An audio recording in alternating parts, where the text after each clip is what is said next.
ನಮಸ್ಕಾರ ಸ್ನೇಹಿತರೆ, ನಾನು Triveni. Welcome to my channel spiritual alchemy 7. ನಾನು ನಿನ್ನೆ ರಾತ್ರಿ ಹೀಗೆ ಕೂತ್ಕೊಂಡು ಯೋಚನೆ ಮಾಡ್ತಾ ಇದ್ದೆ. ನನ್ನ ತಲೆಯಲ್ಲಿ ಒಂದು ಯೋಚನೆ ಬಂತು. ಪಾಪ ತುಂಬ ಜನ ಅವ್ರ ಕಷ್ಟಗಳನ್ನು ಹೇಳ್ಕೊಂಡಾಗ ತುಂಬ ಬೇಜಾರು ಅನಿಸುತ್ತೆ. ಎಷ್ಟು ಒದ್ದಾಡ್ತಾ ಇದ್ದಾರೆ, ಇವ್ರಿಗೆಲ್ಲ ನಾನು ಸಹಾಯ ಮಾಡೋಕ್ಕಾದರೆ ಎಷ್ಟು ಚೆನ್ನಾಗಿರುತ್ತಲ್ವಾ ಅಂತ ಅನ್ನಿಸ್ತು. ಯಾವ ರೀತಿ ಸಹಾಯ ಮಾಡಲಿ ಇವ್ರಿಗೆ ನಾನು ಅಂತ ಎಲ್ಲ ಯೋಚನೆ ಮಾಡ್ತಿದ್ದೆ. ನನ್ನ ಕರ್ತವ್ಯ ಏನು, ನಾನು ಏನು ಮಾಡೋಕ್ಕಾಗತ್ತೆ, ಈ ರೀತಿ ಪ್ರಶ್ನೆಗಳೆಲ್ಲ ನನ್ನ ತಲೆಯಲ್ಲಿ ಬರ್ತಾಯಿತ್ತು. ಸರಿ, ಅದನ್ನು ಹಾಗೆ ತಲೆಯಲ್ಲಿ ಇಟ್ಕೊಂಡು ರಾತ್ರಿ ಮೆಡಿಟೇಷನ್ ಎಲ್ಲ ಮಾಡಿಕೊಂಡೆ ಮಲ್ಕೊಂಡೆ. ಬೆಳಗ್ಗೆ 5:30 ಎದ್ದು ಮೆಡಿಟೇಷನ್ ಮಾಡಿಬಿಟ್ಟು ಒಂದು 10 ನಿಮಿಷ ಟೈಮ್ ಇತ್ತು. ನನ್ನ ಮುಂದೆ ಒಂದು ಬುಕ್ ಇತ್ತು. ಆ ಬುಕ್ ತಗೊಂಡು ಯಾವುದೋ ಒಂದು ಪೇಜ್ ರ್ಯಾಂಡಮ್ಮಾಗಿ ಓಪನ್ ಮಾಡಿದ ತಕ್ಷಣ ಒಂದು ಪ್ಯಾರಾಗ್ರಾಫ್ ನನ್ನ ಕಣ್ಣು ಅಟ್ರ್ಯಾಕ್ಟ್ ಮಾಡ್ತು. ಏನಪ್ಪ ಅಂತ ಅದು ನೋಡಿದ್ರೆ, ನಿನ್ನ ಕರ್ತವ್ಯ ಜನರಿಗೆ ನಿನಗೇನು ಗೊತ್ತೋ ಅದನ್ನು ಹೇಳಿ ಪ್ರೀತಿಯಿಂದ ಅವರ ಒಂದು ಮನಸ್ಸಿಗೆ ಹೋಗಿ ಅವರ ಪ್ರಾಬ್ಲಮ್ನ ತಿಳ್ಕೊಂಡು ಅವರಿಗೆ ಉತ್ತರ ಕೊಡೋದು ಅಂತ ಇತ್ತು. ನನಗೆ ಶಾಕ್ ಆಯಿತು. ರಾತ್ರಿ ತಾನೇ ನನ್ನ ತಲೆಯಲ್ಲಿ ಇಷ್ಟೊಂದು ಕ್ವೆಶನ್ಸ್ ಬಂತಲ್ಲ, ಈಗ ಬೆಳಗ್ಗೆ ಎದ್ದು ನನಗೆ ಆನ್ಸರ್ ಸಿಕ್ಬಿಡ್ತಲ್ಲ ಅಂತ ತುಂಬ ಖುಷಿಯಾಗೋಯ್ತು. ಆ ಖುಷಿಲೇ ಬೇಗ ಎಲ್ಲ ಕೆಲಸ ಮಾಡಿ ಮುಗಿಸಿ ನಾನು ರೆಕಾರ್ಡ್ ಮಾಡೋಕ್ಕೆ ಶುರು ಮಾಡಿದೆ. ಈ ವಿಷಯನೆಲ್ಲ ನಿಮ್ಮ ಜೊತೆ ಹಂಚ್ಕೋಬೇಕು ಅಂದ್ರೆ ಅದು ಹೇಗಿತ್ತು ಅಂದರೆ, ನನಗೆ ಅರ್ಥ ಆಗಿದ್ದು ಅಂದರೆ ನಾನು ಓದಿದ್ದು, ಈಗ ಸಣ್ಣ ಮಕ್ಕಳಿರ್ತಾರೆ. ಆ ಮಕ್ಕಳನ್ನ ನಾವು ಊಟಕ್ಕೆ ಬಾ ಅಂತ ಕರೆದ್ರೆ ಬರಲ್ಲ. ನಾವು ಹೋಗಿ ಅವ್ರನ್ನ ಮುದ್ದು ಮಾಡಿ ಅವ್ರನ್ನ ಬಲವಂತ ಮಾಡಿ ಕರ್ಕೊಂಡು ಬಂದು ಆವಾಗಲೂ ಊಟ ಮಾಡಿಲ್ಲ ಅಂದರೆ ನಾವು ಕತೆಗಳೆಲ್ಲ ಹೇಳಿ ತಿನ್ನಿಸಿ, ಆವಾಗ ನಾವು ಅವ್ರಿಗೆ ಏನು ಹೇಳಬೇಕು ಅಂದ್ಕೊಂಡಿದ್ದೀವೋ ಆ ಟೈಮಲ್ಲಿ ಹೇಳ್ತೀವಿ ನೋಡಿ. ಅವ್ರಿಗೆ ಬುದ್ಧಿವಾದ ಎಲ್ಲ ಹೇಳೋದು, ನೀನು ಹೋಮ್ವರ್ಕ್ ಮಾಡಬೇಕು, ನೀನೇ ಕ್ಲಾಸಲ್ಲಿ ತುಂಬ ಒಳ್ಳೆ ಮಗು, ಎಲ್ರಿಗಿಂತ ಫಸ್ಟ್ ಬರ್ತೀಯಾ ಅಂತೆಲ್ಲ ಹೇಳ್ತಿರ್ತೀವಿ ನೋಡಿ. ಆ ರೀತಿ ಅನ್ನಿಸ್ತು ನನಗೆ ಆ ಪ್ಯಾರಾಗ್ರಾಫ್ ಓದಿದ ಮೇಲೆ. ಅಂದರೆ ಈಗ ನಿಮ್ಮ ಕಷ್ಟ ಹೇಳ್ಕೊಂಡಾಗ ನಾನು ನನ್ನ ಮೈಂಡ್ಸೆಟ್ಟನ್ನು ಆ ಕಷ್ಟದೊಳಗೆ ತಗೊಂಡು ಹೋಗಿ ನಾನೇ ಆ ಕಷ್ಟದಲ್ಲಿದ್ದರೆ ಹೇಗೆ ಫೇಸ್ ಮಾಡ್ತೀನಿ ಆ ಪ್ರಾಬ್ಲಮ್ನ ಅಂತ ಅಂದ್ಕೊಂಡು ಅದಕ್ಕೆ ನಿಮಗೆ ಉತ್ತರ ಕೊಡಬೇಕು ಅಂತ ನನಗೆ ಅರ್ಥ ಆಯಿತು. ಆದ್ದರಿಂದ ನಿಮಗೆ ಈ ಮ್ಯಾನಿಫೆಸ್ಟೇಷನ್ಸ್ ಎಲ್ಲ ಇದೆಯಲ್ಲ, ಎಷ್ಟೊಂದು ಟೆಕ್ನಿಕ್ಸ್ ಹೇಳ್ತಾ ಇರ್ತೀನಿ, ಎಲ್ಲ ಅದು ಮಾಡಿ ಇದು ಮಾಡಿ ಅಂತ. ಆದರೂ ಕೆಲವರು ಎಲ್ಲ ಕರೆಕ್ಟಾಗಿ ಮಾಡಿದ್ವಿ, ಫುಲ್ಲು ಪಾಸಿಟಿವಿಟಿಯಿಂದ ಮಾಡಿದ್ವಿ, ಏನೂ ಆಗಲಿಲ್ಲ, ನಮಗೆ ಏನು ಮಾಡೋದು ಅಂತ ಕೇಳ್ತಿದ್ರು. ಅದಕ್ಕೆ ಯೋಚನೆ ಮಾಡಿ ಫಾಸ್ಟಾಗಿ ಹೇಗೆ ಮ್ಯಾನಿಫೆಸ್ಟ್ ಮಾಡ್ಕೋಬೋದು ಅಂತ ಯೋಚನೆ ಮಾಡಿ ಈ ವಿಡಿಯೋನ ಮಾಡ್ತಿದ್ದೀನಿ. ಸೊ ಈಗ ನಾನು ವಿಷಯ ಹೇಳೋಕ್ಕೂ ಮುಂಚೆ ಯಾರೆಲ್ಲ ನನ್ನ ಚಾನೆಲ್ನ ಸಬ್ಸ್ಕ್ರೈಬ್ ಮಾಡಿದ್ದೀರೋ ಅವ್ರಿಗೆಲ್ಲ ನನ್ನ ತುಂಬ ಹೃದಯದ ಧನ್ಯವಾದಗಳು ಸ್ನೇಹಿತರೆ. ಮತ್ತು ಈ ವಿಡಿಯೋ ಕೆಳಗಿರುವಂಥ ಲೈಕ್ ಬಟನ್ ಮೇಲೆ ಪ್ರೆಸ್ ಮಾಡಿದ್ರೆ ಈ ವಿಡಿಯೋ ತುಂಬ ಜನಕ್ಕೆ ಶೇರ್ ಆಗುತ್ತೆ. ಆಗ ಈ ಮಾಹಿತಿ ತುಂಬ ಜನಕ್ಕೆ ಯೂಸ್ಫುಲ್ ಆಗ್ಬೋದು. ಓಕೆನಾ? ನೀವು ಕೂಡ ಯಾರ್ಯಾರಿಗೆ ಬೇಕೋ ನಿಮ್ಮ ಸ್ನೇಹಿತರು, ನಿಮ್ಮ ಫ್ಯಾಮಿಲಿ ಎಲ್ಲರಿಗೂ ಶೇರ್ ಮಾಡಿ ಈ ವಿಡಿಯೋನ. ಈಗ ವಿಷಯಕ್ಕೆ ಬರ್ತೀನಿ. ಈಗ ಪ್ರಪಂಚದಲ್ಲಿ ಏನೇನು ನಡೆದ್ರೂ ಅದು ಆ ದೇವರ ಇಚ್ಛೆಯಂತೆ ಅಲ್ವಾ, ಅಥವಾ ಯೂನಿವರ್ಸ್ ಇಚ್ಛೆಯಂತೆ ಅಲ್ವಾ. ದೇವರ ಆಜ್ಞೆ ಇಲ್ಲದೆ ಒಂದು ಹುಲ್ಲು ಕಡ್ಡಿ ಕೂಡ ಅಲ್ಲಾಡಲ್ಲ ಅನ್ನೋದನ್ನು ನಾವೆಲ್ಲರೂ ನಂಬ್ತೀವಿ ಅಲ್ವಾ. ಈಗ ನಾನು ಎಲ್ಲೋ ಮನೇಲಿ ಒಂದು ಮೂಲೆಯಲ್ಲಿ ಕೂತ್ಕೊಂಡು ಮಾತಾಡ್ತಾ ಇದ್ದೀನಿ, ಆಮೇಲೆ ನನ್ನ ಮುಖ ಕೂಡ ಕಾಣಿಸ್ತಿಲ್ಲ ನಿಮಗೆ, ಬರೀ ನನ್ನ ವಾಯ್ಸ್ ಕೇಳಿಸ್ತಿದೆ, ರೆಕಾರ್ಡ್ ಮಾಡ್ತೀನಿ, ಆಮೇಲೆ ಎಡಿಟಿಂಗ್ ಮಾಡ್ತೀನಿ, ಪೋಸ್ಟ್ ಮಾಡಿಬಿಡ್ತೀನಿ. ಆದರೆ ನೀವುಗಳು ಅದನ್ನು ಪ್ರೀತಿಯಿಂದ ಕೇಳ್ತೀರಾ, ಅದಕ್ಕೆ ರೆಸ್ಪಾಂಡ್ ಮಾಡ್ತೀರಾ ಅಂದರೆ ಇದು ಸುಮ್ಮನೆ ಅಲ್ಲ ಸ್ನೇಹಿತರೆ. ಆ ದೇವರ ಇಚ್ಛೆ ಇದೆ, ನಾನು ಹೇಳಬೇಕು, ಅದನ್ನು ನೀವು ಕೇಳಬೇಕು. ಇದೆಲ್ಲ ದೇವರ ಆಡ್ತಾ ಇರೋ ಆಟದಲ್ಲಿ ಒಂದು ಭಾಗ. ನಾನು ಮಾತಾಡಬೇಕು ಅಂತ ನನ್ನ ಕೈಯಲ್ಲಿ ಮಾತಾಡಿಸ್ತಿದ್ದಾರೆ, ನೀವು ಕೇಳಬೇಕು ಅಂತ ನಿಮ್ಮ ಕೈಯಲ್ಲಿ ಕೇಳಿಸ್ತಿದ್ದಾರೆ. ಅರ್ಥ ಆಯ್ತಲ್ವಾ? ಯೂನಿವರ್ಸ್ಗೆ ಅಥವಾ ದೇವರಿಗೆ ಗೊತ್ತು ಈ ವಿಷಯ ಯಾರಿಗೆಲ್ಲ ಬೇಕು ಅಂತ. ಅವರಿಗೆ ಇದನ್ನು ನೀಟಾಗಿ ತಲುಪೋ ರೀತಿಯಲ್ಲಿ ಮಾಡ್ತಿದ್ದಾರೆ. ಯಾಕೆಂದರೆ ಈಗ ಯೂಟ್ಯೂಬ್ ಅಂದರೆ ಎಷ್ಟೋ ಕೋಟ್ಯಾಂತರ ಜನ ನೋಡ್ತಿರ್ತಾರೆ. ಆದರೆ ಒಂದೊಂದು ಪರ್ಟಿಕ್ಯುಲರ್ ವಿಡಿಯೋನ ಒಂದಿಷ್ಟೇ ಜನ ನೋಡಿರ್ತಾರೆ ಅಂದರೆ ಅವ್ರಿಗಷ್ಟೇ ಸೇರಬೇಕು ಅನ್ನೋದು ಆ ದೇವರ ಒಂದು ಇಚ್ಛೆ. ಅಥವಾ ಈ ಮೆಸೇಜು ನಿನಗೆ ಸೂಕ್ತವಾಗಿದೆ, ನಿನ್ನ ಲೈಫ್ಗೆ ಇದು ಇವಾಗ ಬೇಕಾಗಿದೆ ಅಂತ ಯೂನಿವರ್ಸ್ ನಿಮಗೆ ಹೇಳೋದು ಒಂದು ಸಂಕೇತವಾಗಿರುತ್ತೆ. ನೀವು ಯಾವುದಾದ್ರೂ ಒಂದು ವಿಡಿಯೋನ ನೋಡ್ತಾ ಇದ್ದೀರಾ, ಅದರಲ್ಲಿರೋ ಮಾಹಿತಿನ ತುಂಬ ಇಂಟ್ರೆಸ್ಟಾಗಿ ಕೇಳಿಸ್ಕೊಂಡು ಅದನ್ನು ಫಾಲೋ ಮಾಡೋಕ್ಕೆ ಟ್ರೈ ಮಾಡ್ತಿದ್ದೀರಾ ಅಂದರೆ ಅದು ಯೂನಿವರ್ಸ್ ನಿಮ್ಮ ಕೈಯಲ್ಲೇ ಅದನ್ನು ಕೇಳಿಸ್ತಾ ಇದೆ. ಅಂದರೆ ನಿಮಗೆ ಏನೋ ಏನು ಕೇಳಿಸ್ಕೋತಾ ಇದ್ದೀರಾ ನೀವು, ಈ ಸಂದೇಶನ ನಿಮಗೆ ಯೂನಿವರ್ಸ್ ಹೇಳ್ತಾ ಇದೆ ಅಂತ ಅರ್ಥ.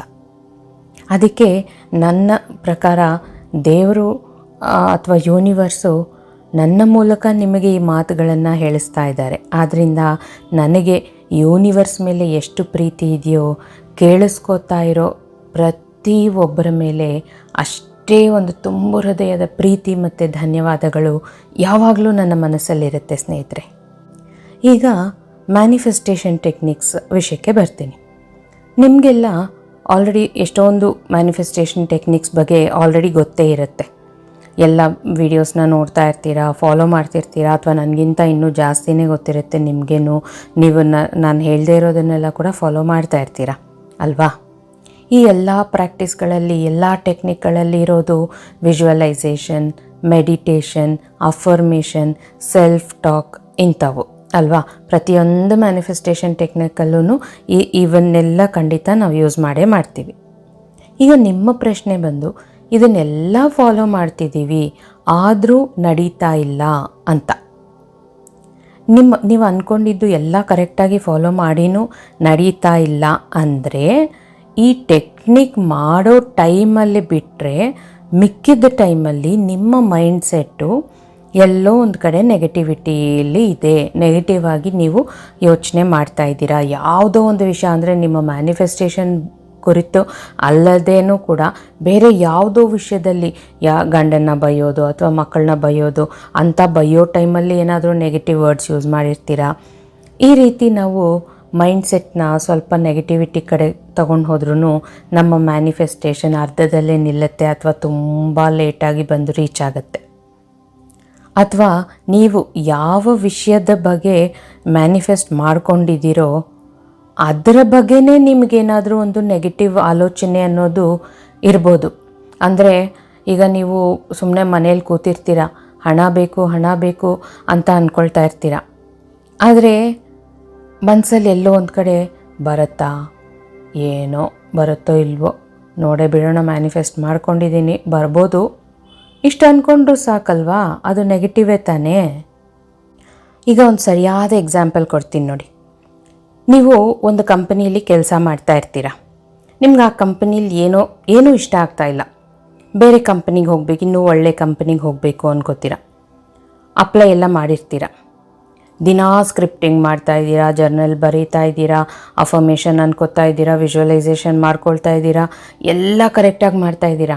ಆದರೆ ಈ ಕಂಪನಿಲಿ ಕೆಲಸ ಮಾಡುವಾಗ ಕೆಲಸದ ಪ್ರೆಷರ್ ಬಂದಾಗ ಅಥವಾ ಅಲ್ಲಿ ಕಲೀಗ್ಸ್ ಅಥವಾ ನಿಮ್ಮ ಹೈಯರ್ ಅಫಿಷಿಯಲ್ಸ್ ಹತ್ರ ಏನಾದರೂ ಪ್ರಾಬ್ಲಮ್ ಆದಾಗ ಈ ಕೆಲಸನ, ಈ ವಾತಾವರಣನ ಬೈಕೋತೀರ. ನಾನಂತೂ ಮ್ಯಾನಿಫೆಸ್ಟ್ ಮಾಡ್ಕೊಂಡಿದ್ದೀನಿ, ಬೇರೆ ಜಾಬ್ ಸಿಕ್ಬಿಟ್ರೆ ಆದಷ್ಟು ಬೇಗ ಇಲ್ಲಿಂದ ಹೋಗ್ಬಿಡ್ಬೇಕಪ್ಪ ಅಂದ್ಕೊಳ್ಳೋದು. ಅಥವಾ ಇನ್ನೆಷ್ಟು ದಿನ ಇರಬೇಕಪ್ಪ ಇಲ್ಲಿ, ಸಾಕಾಯ್ತು.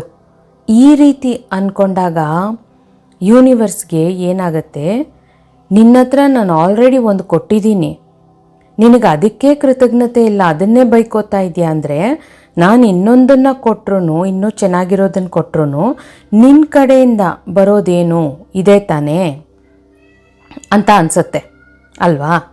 ನಿಮಗೆ ಅನಿಸುತ್ತೆ ತಾನೇ. ಅದ್ರ ಬದಲು ಇವಾಗ ನೀವು ಯಾವ ಕೆಲಸ ಮಾಡ್ತಿದ್ದೀರೋ, ಕೆಲಸ ಅಂದ್ರೇ ಅಲ್ಲಿ ಸ್ಟ್ರೆಸ್ಸು ಇದೆಲ್ಲ ಇದ್ದೇ ಇರುತ್ತೆ. ಎಲ್ಲವನ್ನು ನಾವು ಚಾಲೆಂಜಿಂಗಾಗಿ ತಗೊಂಡು ಪ್ರೀತಿಯಿಂದ ಮಾಡ್ಕೊಂಡು ಹೋದಾಗ, ಗ್ರ್ಯಾಟಿಟ್ಯೂಡ್ ಸಲ್ಲಿಸ್ಕೊಂಡು ಆ ಪ್ರೆಷರೇ ಗೊತ್ತಾಗಲ್ಲ.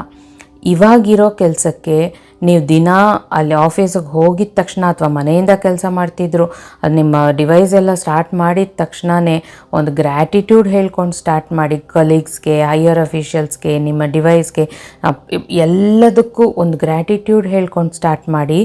ಇರೋ ಕೆಲಸಕ್ಕೆ ನೀವು ಎಷ್ಟು ಗ್ರ್ಯಾಟಿಟ್ಯೂಡ್ ಸಲ್ಲಿಸ್ತೀರೋ ಅಷ್ಟು ಬೇಗ ನೀವು ಅದನ್ನು ಅಟ್ರ್ಯಾಕ್ಟ್ ಮಾಡ್ತೀರಾ. ಯಾಕೆಂದರೆ ನೀವಿಲ್ಲಿ ಗ್ರ್ಯಾಟಿಟ್ಯೂಡ್ ಸಲ್ಲಿಸೋದೇ ನೀವು ಅಟ್ರ್ಯಾಕ್ಟ್ ಮಾಡ್ತಾ ಇರೋದು ಇನ್ನೊಂದು ಜಾಬನ್ನು.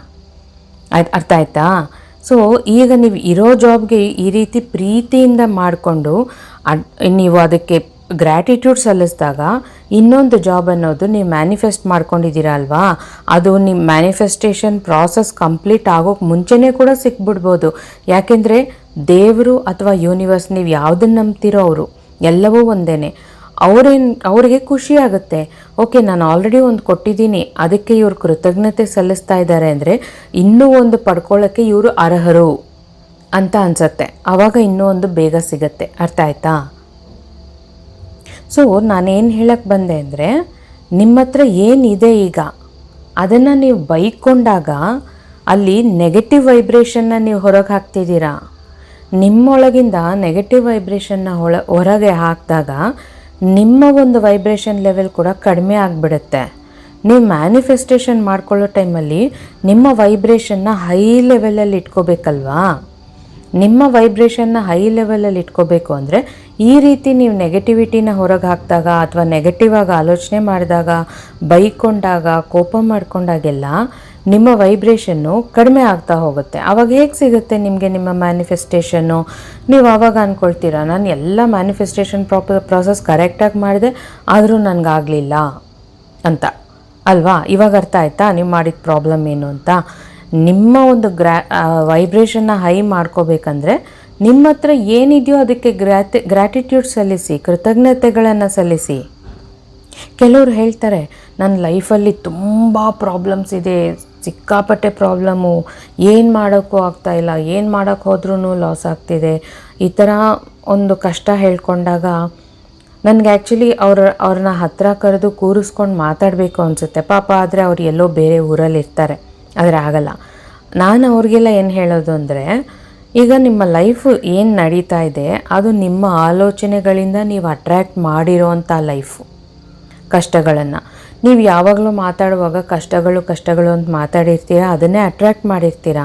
ಇವಾಗ ಏನಾಗುತ್ತೆ, ಆಲ್ರೆಡಿ ಕಷ್ಟಗಳೆಲ್ಲ ಜಾಸ್ತಿ ಆಗ್ತಾ ಹೋದಷ್ಟು ನನಗಿನ್ನಷ್ಟು ಕಷ್ಟಗಳಿದೆ, ಅಯ್ಯೋ ಏನು ಲೈಫಪ್ಪ ಇದು, ಇಂಥ ಲೈಫ್ ಯಾರಿಗೆ ಬೇಕು, ಈ ಥರ ಎಲ್ಲ ಮಾತಾಡಿದಷ್ಟು ನೆಗೆಟಿವಿಟಿ ನೀವಿನ್ನೂ ಅದನ್ನೇ ಅಟ್ರ್ಯಾಕ್ಟ್ ಮಾಡ್ತಿದ್ದೀರಾ. ನಿಮ್ಮ ಎಷ್ಟೇ ಮ್ಯಾನಿಫೆಸ್ಟೇಷನ್ಗಳು ಮಾಡಿಕೊಂಡ್ರು ಈ ರೀತಿ ಮಾತಾಡಿದಾಗ ಎಲ್ಲ ಟುಸ್ಪಟಾಕಿ ಆಗಿಬಿಡುತ್ತೆ, ಎಲ್ಲ ಯಾವುದು ವರ್ಕೌಟ್ ಆಗಲ್ಲ. ಆದ್ದರಿಂದ ಕಷ್ಟಗಳಿದ್ರೂ ಸಹ ಆ ಕಷ್ಟಗಳಿಗೆ ಕೃತಜ್ಞತೆಗಳನ್ನು ಹೇಳಿ, ಅದು ಹೋಗುತ್ತೆ ನಿಮ್ಮನ್ನು ಬಿಟ್ಟು. ಈ ಕಷ್ಟಗಳೆಲ್ಲ ಬಂದಿದ್ದಕ್ಕೆ ಅಲ್ವಾ ನನ್ನಲ್ಲಿ ಎಷ್ಟು ಸ್ಟ್ರೆಂತ್ ಇದೆ, ನಾನು ಎಷ್ಟು ಕಷ್ಟಗಳನ್ನು ತಡ್ಕೊಳ್ಳೋಕ್ಕಾಗುತ್ತೆ ಅನ್ನೋದನ್ನು ನನಗೆ ಒಂದು ನಾಲೆಡ್ಜ್ ಬಂತು. ನನ್ನನ್ನು ನಾನು ಅರ್ಥ ಮಾಡಿಕೊಂಡೆ, ಈ ಕಷ್ಟನ ನಾನು ಗೆಲ್ಲಕ್ಕಾಗತ್ತೆ, ಗೆದ್ದು ನಿಲ್ಲಕ್ಕಾಗತ್ತೆ ಅನ್ನೋದು ನನ್ನ ಅರ್ಥ ಮಾಡಿಸಿದ್ಯಾ ನೀನು. ಅದಕ್ಕೆ ಈ ಕಷ್ಟಕ್ಕೆ ನಾನು ತುಂಬ ಹೃದಯದಿಂದ ಕೃತಜ್ಞತೆಗಳನ್ನು ಹೇಳ್ತಾ ಇದ್ದೀನಿ ಅಂತ ಕಷ್ಟಗಳನ್ನು ಅದಕ್ಕೆ ಕೃತಜ್ಞತೆಗಳನ್ನು ಹೇಳಿಕೊಂಡು, ಇವಾಗ ಇರೋ ಏನು ಲೈಫ್ ಇದೆ, ನಾನು ಊಟ ಮಾಡ್ತಾ ಇದ್ದೀನಿ, ಫ್ಯಾಮಿಲಿ ಜೊತೆ ಇದ್ದೀನಿ, ಮಲಗ್ತಾ ಇದ್ದೀನಿ, ಇದೆಲ್ಲವೂ ಪಾಸಿಟಿವ್ ಪಾಯಿಂಟ್ಸ್. ಈ ಥರ ಎಲ್ಲ ಪಾಸಿಟಿವ್ ಪಾಯಿಂಟ್ಸ್ಗೆ ನನ್ನ ಹೃದಯಾಳದಿಂದ ನಾನು ಕೃತಜ್ಞತೆಗಳನ್ನು ಹೇಳ್ತಾ ಇದ್ದೀನಿ.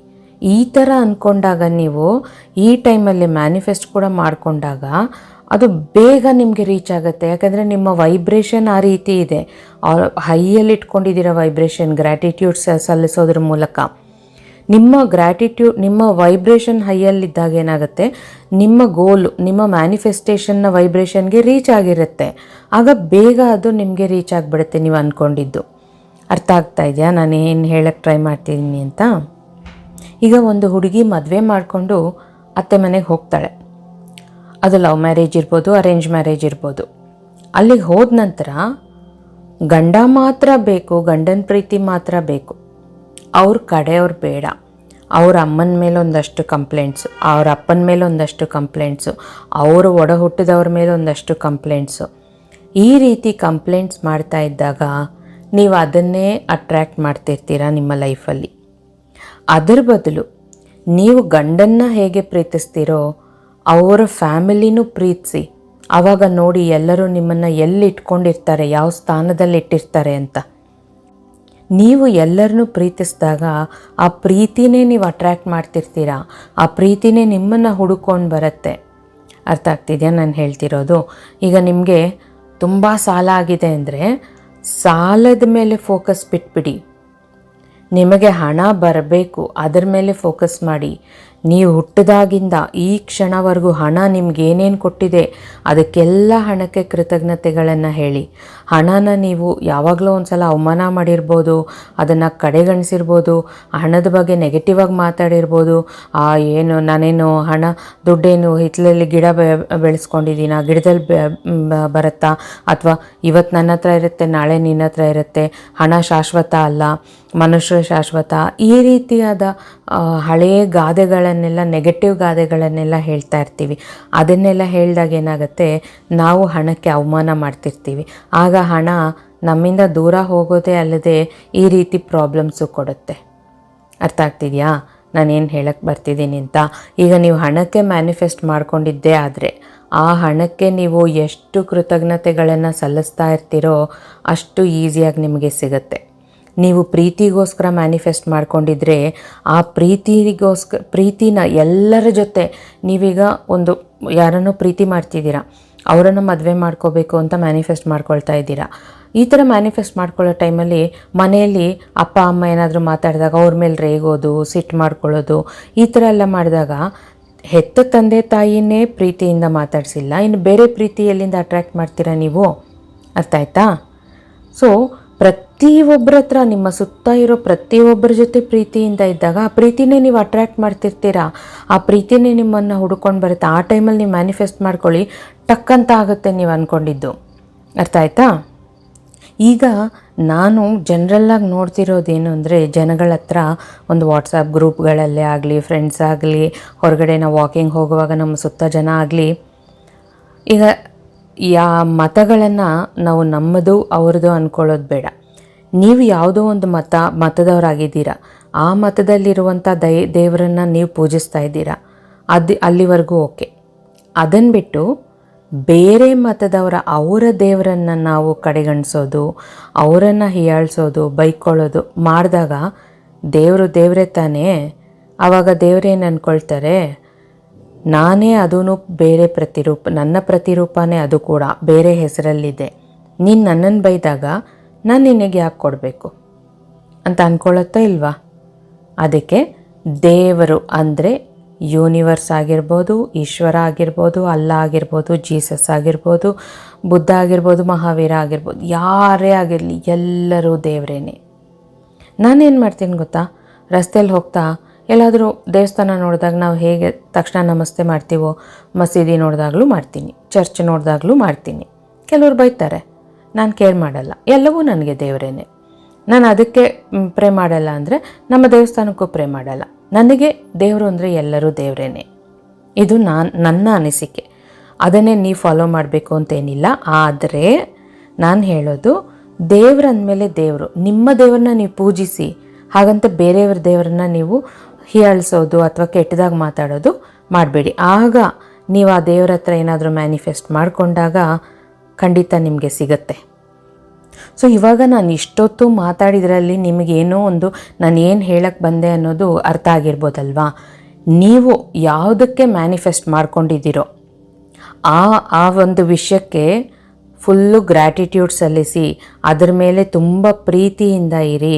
ಎಲ್ಲೂ ನೆಗೆಟಿವ್ ಆಗಿ ಯೋಚನೆ ಮಾಡಬೇಡಿ. ಅದು ಆಲ್ರೆಡಿ ನಿಮ್ಮ ಹತ್ರ ಇರೋದೇ ಆದರೆ ಅದನ್ನು ನೀವು ಪ್ರೀತಿಯಿಂದ ಇಷ್ಟಪಟ್ಟು ಮಾಡಿ, ಆವಾಗ ಇನ್ನಷ್ಟು ನೀವು ಅಟ್ರ್ಯಾಕ್ಟ್ ಮಾಡ್ತೀರಾ, ಈಸಿಯಾಗಿ ನಿಮಗೆ ಸಿಗುತ್ತೆ. ಸೊ ನೀವು ಏನೇ ಮಾಡಬೇಕಂದ್ರೂ ಇಲ್ಲಿ ಎಲ್ಲದರಲ್ಲೂ ಇಂಪಾರ್ಟೆಂಟ್ ಆದ ಕೀ ರೋಲ್ ಅಂದರೆ ಯಾವುದಕ್ಕಿದೆ? ಗ್ರ್ಯಾಟಿಟ್ಯೂಡ್ಗೆ. ಯಾಕೆಂದರೆ ಗ್ರ್ಯಾಟಿಟ್ಯೂಡ್ ಮೂಲಕನೇ ನಮ್ಮ ಒಂದು ವೈಬ್ರೇಷನ್ನ ನಾವು ಈಸಿಯಾಗಿ ರೈಸ್ ಮಾಡ್ಕೋಬೋದು. ವೈಬ್ರೇಷನ್ ಜಾಸ್ತಿ ಆದಾಗ ಮ್ಯಾನಿಫೆಸ್ಟೇಷನ್ ಈಸಿಯಾಗಿ ಸಿಗುತ್ತೆ. ಬಟ್ ನಾವು ಮ್ಯಾನಿಫೆಸ್ಟೇಷನ್ ಮಾಡಿಕೊಂಡು ನಮ್ಗೆ ಅದು ಸಿಗೋವರೆಗೂ ನಾವು ಪ್ರತಿಯೊಂದು ವಿಷಯದಲ್ಲೂ ಪಾಸಿಟಿವ್ ಆಗಿದ್ದು, ಎಸ್ಪೆಷಲಿ ನಾವೇನು ಮ್ಯಾನಿಫೆಸ್ಟ್ ಮಾಡ್ಕೊಂಡಿದ್ದೀವೋ ಆ ವಿಷಯಕ್ಕೆ ಎಷ್ಟು ಗ್ರ್ಯಾಟಿಟ್ಯೂಡ್ ಸಲ್ಲಿಸ್ತಾ ಇರ್ತೀವೋ ಅಷ್ಟು ಬೇಗ ನಾವು ಅದನ್ನು ಅಟ್ರ್ಯಾಕ್ಟ್ ಮಾಡ್ತಾ ಇರ್ತೀವಿ. ಇಷ್ಟೇ ನಾನು ಹೇಳಕ್ಕೆ ಬಂದಿದ್ದು. ಇದರಲ್ಲೇನಾದರೂ ನಿಮಗೆ ಡೌಟ್ಸ್ ಇದ್ದರೆ ಕಮೆಂಟ್ ಸೆಕ್ಷನಲ್ಲಿ ಬಂದು ಕಮೆಂಟ್ ಮಾಡಿ. ಖಂಡಿತ ನಾನು ನಿಮಗೆ ಆನ್ಸರ್ ಮಾಡ್ತೀನಿ. ನಿಮ್ಮ ಕ್ವೆಶನ್ಸ್ಗೆ, ನಿಮ್ಮ ಡೌಟ್ಸ್ಗೆಲ್ಲ ನಾನು ಕ್ಲಿಯರ್ ಮಾಡ್ತೀನಿ. ಇನ್ನೂ ಬೇರೆ ಯಾವುದಾದ್ರೂ ವಿಷಯಗಳ ಬಗ್ಗೆ ನಿಮಗೆ ವಿಡಿಯೋ ಬೇಕು ಅಂದರೂ ಕಮೆಂಟಲ್ಲಿ ಹೇಳಿ, ನಾನು ನೆಕ್ಸ್ಟ್ ಮಾಡ್ತೀನಿ. ಆಯಿತಾ? ಇಷ್ಟೊತ್ತು ನನ್ನ ಮಾತುಗಳನ್ನು ತುಂಬ ತಾಳ್ಮೆಯಿಂದ ಕೇಳಿದ್ದಕ್ಕೆ ತುಂಬ ತುಂಬ ತುಂಬ ತುಂಬ ಥ್ಯಾಂಕ್ಸ್ ನಿಮಗೆ. ಓಕೆನಾ? ಮತ್ತೆ ಮುಂದಿನ ವಿಡಿಯೋದಲ್ಲಿ ಭೇಟಿ ಮಾಡ್ತೀನಿ ನಿಮ್ಮನ್ನು. Thank you.